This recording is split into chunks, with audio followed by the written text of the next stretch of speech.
دوستو ہمارے معاشرے میں چند ہمارے جوان ایسے ہیں جن کو علم تصوف اور علم معرفت میں سوچ بچار کرنے اور اس راہ پر چلنے کا بہت شوق ہے۔ وہ اس راہ کے دلدادہ ہیں، مگر ان کے ساتھ قباحت یہ ہے ان لوگوں کو اس راہ کی سمجھ ہی نہیں آتی، کوئی سمجھا ہی نہیں پاتا کہ یہ راہ حقیقت میں ہے کس کے لیے اور اس راہ میں کرنا کیا ہوتا ہے۔ اور جب وہ اس راہ کے بارے میں تجسس دل میں رکھتے ہیں اور کسی سے پوچھتے ہیں، بات کرتے ہیں، تو ان کو بنیادی بات سمجھانے کی بجائے ان کو درجات اور بقیہ جو لوازمات ہیں، جو مراحل بیچ میں آتے ہیں، ان کے بارے میں روشناس کرانے کی کوشش کی جاتی ہے۔ مثال کے طور پر راہ تصوف میں ایک مقام ہے فنا اور بقا کا۔ اب یہ تمام چیزیں شخص نے جس نے راہ طریقت میں، راہ معرفت میں وہ قدم رکھنا چاہتا ہے، اگر ہم ڈائریکٹ ان باتوں پر آ کر ان کو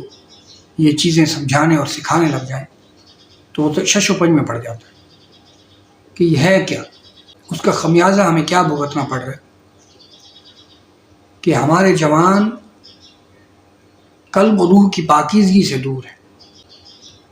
وہ پاکیزگی کی حقیقت کو علم تصوف کے اقوال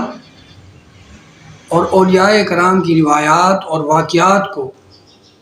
لے کر خائف ہو چکے ہیں۔ وہ پریشان ہیں کہ اگر اس طرح کے اولیاء کرام تھے جن کے ہاتھوں سے کرامات ہوئی، جو عاجزی کرتے تھے، ہمدردی کرتے تھے، ان کے اندر اخلاص تھا، اعلیٰ کردار تھا اور اعلیٰ اخلاق تھا، تو ان روایات اور واقعات کو پڑھ کر، ان کو سن کر وہ ویسا بننے کی کوشش تو کرتے ہیں، اپنے اطوار بھی چینج کرنے کی کوشش کرتے ہیں، مگر میرے دوستو اس راہ کا جو بنیادی عمل ہے وہ ان کو سمجھ نہیں آتا۔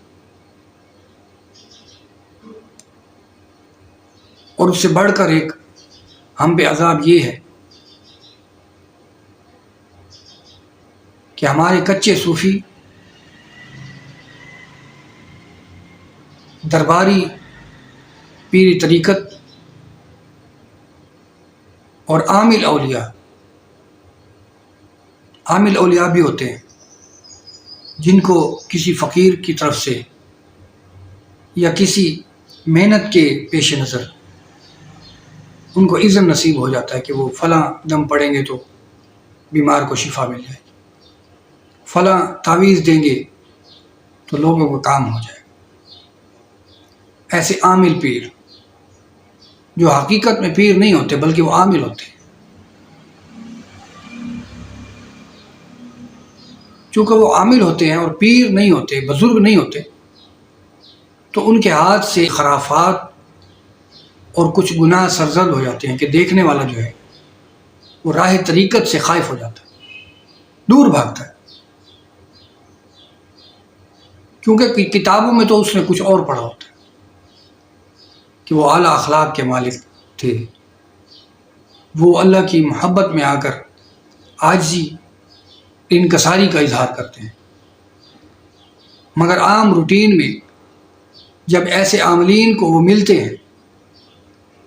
جو اپنے آپ کو شیخ یا پیر تو کہلواتے ہیں مگر وہ حقیقت میں عامل ہوتے ہیں، ان کا کردار، ان کی باتیں، ان کا اللہ سے لگاؤ، شریعت سے ان کا لگاؤ دیکھ کر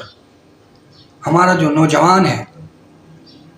وہ بہت پریشان ہے، خائف ہے، اس کے دل میں محبت کی جگہ عناد پیدا ہو گئی ہے۔ یہی وجہ ہے کہ بزرگان دین کو تو وہ دیکھتے ہیں، مگر آج کے جو بزرگان دین ہیں جنہوں نے پچھلے بزرگوں کا لبادہ اوڑھا ہوا ہے، ان کو دیکھ کر وہ دل میں انہوں نے انات رکھنا شروع کر دیا، بلکہ یہ بات تو آج کے علماء پہ بھی صادر آتی ہے کہ ہمارا جو پڑھا لکھا جوان ہے، جو کالجز اور یونیورسٹیز میں پڑھتا ہے، وہ جب کسی پیر وہ جب کسی عالم کو بھی اس کردار میں دیکھتا ہے کہ اس کا ظاہر کچھ اور ہے، اس کا باطن کچھ اور ہے، ظاہر میں وہ حق بات کرنے کی اور سمجھانے کی کوشش کرتا ہے، مگر باطن میں وہ خود جھوٹا اور فریبی ہوتا ہے، تو اس صورتحال کو دیکھ کر ہمارے جو نوجوان ہیں وہ علماء سے بھی، عاملین سے بھی، اور فقراء اور پیروں اور فقیروں سے بھی بدظن ہے۔ تو ان کے لیے کہ کچھ ویڈیوز ایسی بنائی جائیں کہ وہ جن کو دیکھ کر کم از کم اپنا ایمان بچا سکے، وہ سمجھ سکیں کہ حقیقت میں اولیاء کرام کرتے کیا تھے، ان کا عمل خلوت میں کیا تھا اور جلوت میں کیا تھا۔ تو اس طرح ہمارے جوانوں کے کم از کم ایمان بچائے جا سکتے ہیں۔ اللہ تبارک و تعالی ہمیں سمجھ عطا فرمائے۔